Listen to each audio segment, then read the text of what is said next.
Previously on Ballz. Then from the bounce, are sports commentators basically going soft? Answer the phone, see if he recognises your voice, Clive. When you answer see if he recognises your voice, see if you can recognise who it is. Hello. Hello? Who's that speaking? Hey, Ricey. No, Barry. Hey, buddy. How are you going? Yeah. Have they set you up there? Yeah, no, but they just said to me they're getting this, they're getting through to somebody that I know, but I must just check and see whose voice it is. So in a couple of words, I'll certainly recognise your voice. Where are you now, Barry? In Knysna. Oh, you know, lovely. I'm living in Knysna, but I'm in Cape Town at the moment. We're supposed to have a big golf day down here, but the weather's more for your Frogman's outfit. Why do people schedule golf days in the Cape anywhere between now and November? I have no idea. I mean, it surprises me as well, but never mind. They did, and they paid the penalty, I guess. Yeah. I think. Yeah. Sorry, carry on. No, carry on, Beth. No, I was just saying, we've done a couple of golf days down here with old Bossy Clark. You know, he does that SA Sports Legends, and those ones are usually very, very good. Try and raise some money for guys. I don't know if you guys know, but Neil Adcock's in real trouble and been very ill, and his medical aid can't pay for his upkeep anymore. So those are the sort of people that we try and help. Wow. That's been for a while, though, hasn't it, Barry? Neil's been struggling.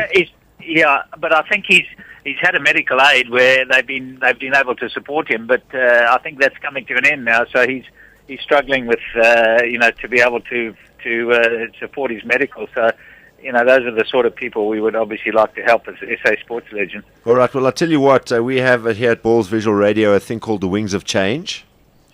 And today's a Thursday. Thursday is one of our Wings of Change days. So I'll tell you what we'd like to do from our trust, from the Wings of Change. We would like to contribute 10,000 Rand to whichever trust is going to be handling Neil Adcock's medical expenses.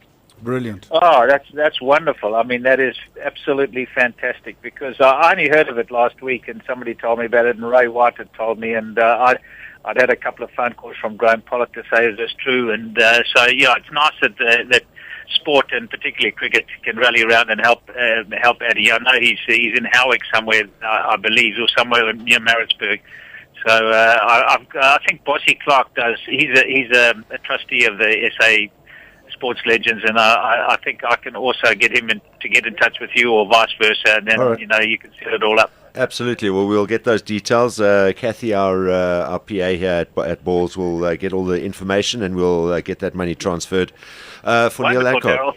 Darren, thanks very, very much. I really appreciate that. I'm sure Eddie will too. Absolutely, Barry. All the best. And yeah, sorry you didn't get to play golf today. We were actually, the reason why we called you, and I don't know who got your number suddenly to say phone him. No. It was Dinah Fensham, who's sitting over here. I said, Barry, give Barry a call. We were reminiscing about a game at the Wanderers where you and Clive were going hammer and tongs at each other. You smacked about 70 off the Transvaal bowlers. I think it was in a Nissan game. Are you there?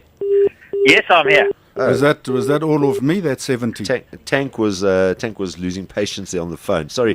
Yeah, and then Clive started those throat balls of his. It was one of the most entertaining bits of cricket I've ever watched. Yeah, but Barry. Yeah, he likes a bit of chin music, or Rossi in his day. But Barry liked hitting it out the park too. Absolutely, it was great to watch those days when you guys were playing against each other. We thought we'd phone and let Clive say hello to you. Maybe we could bring Barry into our blogs topic. Barry being a commentator. Oh, Barry, the subject we have, we've got Follow the Bounce, Front Row Grunt, who's just hung up the phone and decided to tweet instead, and Sport Billy, who's also on Skype at the moment. The subject is about sports commentary, and Bounce, just basically in a nutshell, what was your topic? It was about telling it like it is in order to educate the masses rather than just force feed them some drivel, which sadly makes them a little bit ignorant towards the truth of sport. Are you guys under any kind of direction when you're doing like World Tale commentary and stuff like that around the world, or are you allowed to say it as it is? No, I mean, we're allowed to say it as it is. You do get into a little bit of trouble down again. I got into, I'm not a spot to bother, but I got a couple of nasty little emails when, we had 5 guys in one test match in over 2 days hit in the box. I mean, everything went down, and the 5th guy just said to them, they better take away the pain this time and leave the swelling. And I got into a little bit of poo for that. That's basically like Bob Skinstad saying coconut on air. It's just one of those things. But are you pretty much open to sort of, if a guy's really played a stupid shot, you can actually climb into him and say, that's irresponsible, he's costing his team the test, blah, blah, blah, stuff like that, if you feel that's what you should say? Yeah, I think, a lot depends on the situation. I mean, if it's a really tense situation, you might say the guy will be very disappointed when he sees that again. Or when he gets back to the dressing room, he'll be pretty disappointed because he's done all the hard work and now he's put himself, or his side under pressure again. I think, you've got to be a little bit careful because you've been there, you've done that. You know that sometimes situations become very tough. But if somebody blatantly does, if it drops a very simple catch, then you've got to say, well, that's very poor at this level of competition. No, you call it an absolute shocker. A clanger. Yeah, well, I mean, there can be at times. I mean, if a guy, if he gets a really easy catch at a time when you need to get a wicket and he drops it, that is a shocker. I mean, it could cost your side. Why don't you just say, Herschel, you dropped the World Cup? Yeah, poor old Hirsch. I didn't have to say it. Steve Waugh said it for For him, exactly, yeah. Simon? Oh, no. You're looking Barry, expectant. I just want to ask Barry how that finely manicured loaf of hair is going. Fine, yeah, it's going a funny colour, but I've thrown some Johnson's baby powder in it, and it's got a little whiter than it was. But fortunately, it's still there, unlike most of the guys that I used to play with. Because there are rumours doing the rounds that it's a toupee. Never. No, it's not. Watch your tongue, Simon. No, it's not clip on you. If you hold me up 10 feet of the air and hold me by my hair, I'll stay there. There we go. The silver fox. Barry, I got to tell you, one of my most successful blog posts ever was the greatest 11 hairstyles in cricket. And you came in at first drop at number 3, and I think the picture I posted of you was Clive at number 4. There were some beauties about, but don't forget, in those days we weren't trained in the sunscreen story, so you had to make sure that you had everything covered because sunscreen wasn't a big thing in those days. Who was 1 and 2, by the way? Manoj Prabhakar opened up as an all-rounder. Oh, yeah, definitely. He had a wonderful mop of hair. Mike Hazeman, the controversial opener with a mullet. Oh, there we go. It was a world-class team. No, you can't beat those. if I'd come in as an opener there, I'd have been really disappointed. All right, Baz, nice to catch up with you. I didn't realise that you were actually out living in Nysen. I thought you were still jetting between Aussie and here, so I'm glad to hear that you're back home permanently and enjoying your, well, not retirement years because you're still commentating and doing stuff, but enjoying your time back in South Africa again. So good to catch up with you. It's been really good, and hopefully when we have the Sports Legends Day up there on August the 8th, we'll see you and Rossi and everybody else who will be able to come to the day. I'm sure it'll be a big one. Awesome stuff. Well, we'll get in touch with Bossy. We'll get details and we'll get that money into the trust or whatever account it is for Neil Adcock. Thanks for letting us know about that.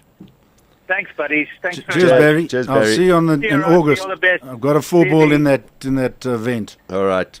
Lovely. Okay, thanks, Cheers, guys. See you then. Bye. Cheers, bye. Cheers. There we go, Barry Richards. Even if Tank Lanning couldn't hold on for the legendary Barry Richards. Can't get your Hung Skype up sorted his out. phone, started tweeting. Tank does have a history of disrespect towards legends, though, let's be honest. A certain Mr. Player comes to mind. Oh, yeah. Right, Shocking. we'll get him back on Tank the just line. wanted to know how many rugby games Barry's played. All right, so let's get back to the topic at hand. We've got our last few minutes here before we got to wrap it up. Someone actually said, let's just give you guys your own show. Nice. Which days do we want off, Simon? Fridays? Can we have the whole week? No, I think I'm banned from Super Sports, so we can't. Tank! How's it, Darren? How you doing? All right, couldn't you hang on for Barry? What's going on? We just lost you there suddenly. Yeah, you dispatched me. I think you can handle too many lines on at the same time. No, that's cool. Lots of tweets and stuff coming through as well. Thanks a lot for all your tweets. A lot of people just saying loving the blogs on Ballz Radio and saying we should extend it to like a full show. So Simon and I are just going to discuss which days we want to play golf, and you guys have got it. Fantastic. All right, you can have the whole lot, stuff. Ski. Rob Arnold says sports commentators need to bring something to table, add value in some way. Don't be opinionated for the sake of being controversial. Billy, I suppose that's the whole issue. You know, a lot of people come and say, "Oh, you're not controversial, or you must be controversial." I suppose when it's warranted and you've got to say it. And the point I was going to make is that when Jake White he loses his job as the Springbok coach, and you're not allowed to talk about it on one of your flagship shows. You know, that's kind of where I think the whole crux of what Bounce's subject is, because for whatever reason, I mean, I still don't know what the reason was. We weren't even allowed to mention it or talk about it. And in the weekend, everyone is discussing that as the subject. Yeah, I mean, absolutely. It's you know, you don't want guys just coming up with, you know, anyone can be controversial for the sake of being controversial. Yeah, just go I to think, Sport 24's comments. Yeah, I mean, you just have to come over to my blog and I'll give you some controversy. but yeah, I mean, I think all we're asking for is just like Clive says, call it as it is. You know, if there's an absolute shocker of a decision, whether it's in cricket by an umpire or by a coach in terms of selection or by you know, but by a governing body like you know, getting rid of Jake or something like that, I think the guys should be allowed by the powers that be to have a go and say something. You know, I think, you know, we tend to blame the commentators, as you said. The powers that be have got to No, Billy. got nothing. They've got to Billy. They've pulled the plug on Billy. Are you there? Yeah, I'm still here. Oh, you're You back. got me. Okay. Yeah, it's really the powers that be that we should be dragging over the coals, you know. But I mean, one of the things I wrote a blog about this a while ago, and you know, one of the things I said is, you know, if you look at the Masters golf, you know, the BBC had Michael Vaughan doing commentary on the golf, and from what I hear from guys that listen to that feed, you know, he was really good, and I think we should. You know, the general thing that we get here is, and no disrespect to the guys as a player, a guy like Victor was a fantastic player, but I mean, he adds absolutely no value in terms of his commentary. You know, the whole whoever scores next is going to win the game, and you know, if the Bulls, you know, get this penalty over, they're going to be ahead, and they're 2 points behind. Billy, I want to come to Victor's defense there, and I'll tell you why. Because these guys are they, and Clive, you'll know when your comfort zone was on a cricket field, and if someone's bowling one around your ears and stuff, you know you know how to handle that. It is the tank's gone again. Tank doesn't actually like us, guys. We've got to take the. That's what I'm saying. That's your comfort zone. When a sports guy doesn't necessarily, because he's played there, that he can step into an environment where it's suddenly in the broadcasting realm and feel comfortable doing that stuff. I mean, that's kind of what Victor would say to his teammates, or, you know, be able to read a game. And that's the way he would say it to his teammate. Has anyone taken Victor and go, all right, listen, you know, we're going to spend 3 months or 4 months or 2 months or whatever it is, and take you through the process of what happens in television commentary and broad. It's not something that anyone can walk into. Blaze didn't just stumble there out of some place and say, Some okay, hotel. some hotel and go, definitely stumbled either way. some hotel window and start commentating. But if Victor's been told that this is what you've got to say, He's not. I'm telling you now, then- because then no he one has can sat say- with Victor. I'm telling you, no one sat with Victor and say, this is how it works. Well, This is what it is. But if they've told him, don't criticise the game or the players or the administrators. If something happens in the line-out or whatever, and he goes down and says, no, hang on a second, if that was me, in the next loose scrum, that guy's getting it in the ribs, and or whatever. But you've got an inside track as to what's going on. But has anyone Tell it actually, as but it he's is. sitting with a pair of headphones, a microphone in front of him. I'm saying it's not his comfort zone. You've got to actually get the guy comfortable there to be able to say that. Because no one will have a problem with him saying that. I promise you, no one has sat them down and said, Victor, you absolutely. can't say this, you can't say what's going on in there. I think it's just that at the moment he's in a very strange environment. But in it, you know, the ref might have missed whatever's gone on. And he said, that wouldn't be a hassle. We'll sort him out in 5 minutes' time when we give him one and catch him in the loose scrum. And that's then you're getting an insight. The guys listening will say, now that's what we want to hear, because you're getting an insight as to what's going on and what might happen. Now, let's see when he's going to get Blixen. See, but I think it comes back nice to Billy's point, though. It's back with the broadcasters. You know, they're just throwing Victor out to the wolves there. Oh, yeah. I mean, he's a guy that's, you know, but also with like media training, you know, you don't go to the press and tell them everything. Those guys are quite guarded with what they say. So now you've got broadcasting Saturday Night Live. He's not going to give you a lot of insights because he's been so trained to say the bare minimum. Because he's not, you know, doesn't want to run the risk of the press saying something bad about him. But now he's They've been brought up on sound bites. I mean, the guys are told by their team sound bites. You know, don't say too much, and that's, you know, don't just take a guy, put him in front of Mike, say, okay, commentate. Now you've actually got to get him into that world of this is how it works. This is how you can feel comfortable, and then he'll come into his own. So you know? Blogg should consult The problem Supersport. with Victor is he's been doing post-match interviews for like 10 years. And I mean, those things are as cliched as they come. I mean, 110%, you know, thanking the big guy upstairs, all of that sort of stuff. You know, and that just has flown into his commentary. And I don't blame him, Darren. I think you're right. I think, you know, train the guy. If you're going to use him and give him a contract and train the poor bugger. He needs some help. Yeah, absolutely, and it's not their fault. It's not his fault. I mean, and a lot of Bob Skinstad's probably one guy's managed to do make the transition over and be able to do it. But I mean, that he's kind of always dabbled in that world and stuff. And but some of the other guys, you can't just put them in there. And I don't think Cobus Visser was as versed in commentary and TV anchoring and stuff like that when he started. It takes time. And it takes a bit of work as well. So you're just getting it right. Bob's a DJ, huh? I think Tanks actually just officially resigned from Blogz. No, he sent me a message saying line dropped. Well, he was again. dabbling with the other station, Darren. I know. The warning signs are there. We were going to have a chat to him about Clive that. would be a suitable replacement. I've had for Clive. Billy's already passed. tweeted that Clive is. I see the way Clive Rice is going. Follow the bounce. Oh, he says follow the bounce is on limited time in terms of blogs. It's a love-hate thing with him. It's very weird, but yeah, he's lying. Yako wants to know. I know this is off the topic, but has Irene Null decided where her loyalty lies? Bounce. What are you talking about? No, it's Ballz. Ballz. No, Friday. it's not. Bounce on Ballz. Watch her again No, tomorrow. it's not. She'll be here. Guys, do I get the closing statement? Here? Yes, closing statement, Billy. No, it's me. Or Billy It's my first. topic. Would you go last then? You get the last word. Yeah. Okay, it's Billy. I'm taking the gap. But yeah, I think we just need to. My thing would be in terms of commentary. Let's select guys that are eloquent, that are capable of giving an opinion, give them the sufficient training. And, whether it's guys, like my whole point with the Michael Vaughan thing was, BBC clearly thought a little bit differently when they selected him to do some Masters commentary. And, it was a success. I think we need, in terms of rugby commentary, I'm just looking for something or a commentator that entertains me. You know what I mean? I want a bit of humor. I want some controversy. I want some opinion. You want Phil Kearns? Nothing more than that. Yeah. Yeah. You want Phil Kearns? He's wanted Phil Kearns for a while. Would you spoon with Phil Kearns? And Gary Player.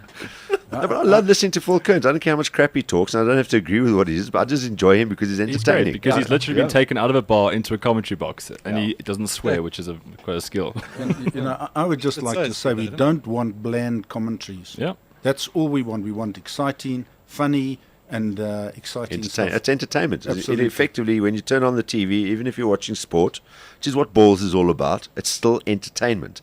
So although we still haven't delivered any on this radio station in 2 months, we're trying. That's what we're aiming for. Flipping hard. You guys have a good stab at it every Thursday after 5 now. Which will now be every Friday from 2 till 6. It's now Wednesday to Friday. Wednesday to Friday. Simon, we're teeing off at 12 noon at You the hear that, Billy? We finally got to get players. players. Final word on the subject, Bounce? Yeah, final word. I think. Sorry, before Glad- Simon wants to get something in. Just quickly. And that's he what hasn't I had want- something in for a long time. So indulge me. No, just very quickly. I think that is a culture in South Africa where everyone is very pelly with each other. As the media, I mean, we're good friends with a lot of the players, and at the end of the day, he's your mate and Genre. he's your lover. And as So he glad might, that- he might, said Fred's song. yeah. But anyway, as the media, it's difficult to go out there and diss the oak when he is your mate, because I think it's the South African way. We like to be friendly with one another. We're a social people. We're good people. We're good oaks, and dissing is not in our culture. So when someone does do it, it's like, well, that oak's a cock. He's arrogant too. Yeah, The and I A think word's always used. It's got a lot to do with the fact that is in our nature as South Africans. That's my final 2 cents. Okay, well, my final 2 cents, seeing as everyone else has had theirs, so I get like 1 cent now. Look, guys, previously, if you it's your topic, you get the final say, and that's it. Just gonna throw that out there. Hashtag just. Okay. Anyway, so like I was saying, I think it all comes back to Supersport here, because we've all been, basically saying that these guys are responsible for the stuff. They're the guys who can afford the rights. So I think it's up to them, without bashing them. They do have Nick Mallett. They have had John Robbie. It's not like they're not trying. It's just they haven't quite got that sort of player caliber to get through there. But I think it comes down to entertainment. And it comes down to them selling decoders, which is obviously the thing. So they have to have a formula in place. But at the end of the day, as fans are the ones buying decoders, so I think it also helps if they appreciate that and know that, okay, we've got to be entertaining. Robbie Kempson or whatever it is, you've been in the front row. As Clive said, maybe not just go to the point where, okay, I'll give it a shot in the ribs in the next ruck, but, kind of share some insights there. But don't be controversial for the sake of it, but let's just put us there where we want to be entertained. And I think it can't be that hard. It's a small, brief change. And if they really do struggle, I think they can get Bloggerz into studio, and we'll just prompt the Oaks. I mean, obviously none of us are as good looking as Derek Alberts, but you know, we can pull the strings from the side. And you don't smile enough. Now, the one thing is, I don't think people buy decoders for the commentators or the magazine shows. They buy it because the live rugby's there. If the buy it live for sport. rugby was there, Yeah. here's the question: would people still buy decoders? If the live sport was there, would they still buy decoders? Nah. If the and if you look at some of the shows on ESPN, I just think they've just got to actually open their horizons a bit and They actually do. experiment with a couple of shows and But do some fun stuff. Exactly, and they can because they're not going to lose it. They're not going to suddenly lose sponsors. We've also established that today. Yeah, they'll get a few. Wow, this show's amazing. All right, thanks a lot. Bounce his subject, so you guys will submit your next. Is Tank still with us? No, I think you'll still be with us. He's not with us now, of course. Okay. But All yes, right. you'll be here next week. So nice. Bounce, thanks a lot for your subject. for having Billy, us. thanks very much.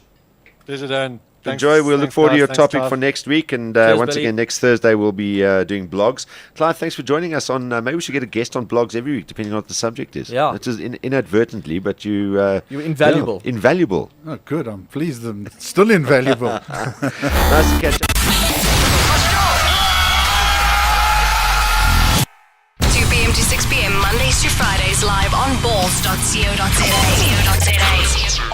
Balls.co.za.